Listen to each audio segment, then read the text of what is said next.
Hello guys, welcome back. రీసెంట్గా అయితే మా బావ వాళ్ళ అమ్మాయి 1 year బర్త్డే సెలబ్రేషన్స్కి అయితే వెళ్ళాము.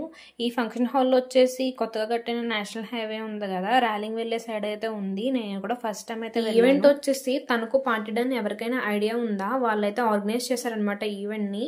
నాకైతే పర్సనల్గా చాలా బాగా నచ్చింది. ఈవెంట్ అయితే చాలా బాగా చేశారు. వాళ్ళు ఏమేమి చేశారో లాస్ట్లో ట్యాగ్ చేస్తాను. అండ్ ఫుడ్ వచ్చేసి వెజ్ అండ్ నాన్ వెజ్ ఉన్నాయి. మనం సండే జరిగింది కాబట్టి ఫంక్షన్ ఆబ్వియస్గా నాన్ వెజ్ చేయించుకుంటాం కాబట్టి నాన్ వెజ్ సెలెక్ట్ చేసుకోను అనమాట. ఇంత హెవీ ఫుడ్ తిన్న తర్వాత థమ్స్అప్ అయితే ఉండాలి కదా మనకి. థమ్స్అప్ ఈజ్ అన్ ఎమోషన్ కదా నాన్ వెజ్ లవర్స్కి అయితే. ఇందాక నేను చెప్పాను కదా పార్టీ డన్ వాళ్ళు ఈవెంట్ ఆర్గనైజ్ చేశారని చెప్పి. వాళ్ళు ఏమేమి పెట్టారు ఈ వీడియోలో చూడండి. ఇలా ఫొటోస్ దిగడానికి ఫ్యామిలీ అందరితోనైతే ఒక ఫ్రేమ్ పెట్టారు. తర్వాత అందరితోనూ డ్యాన్స్ చేసిన తర్వాత లాస్ట్కి మా అక్క బావ వాళ్ళతో కూడా వేయించారనమాట.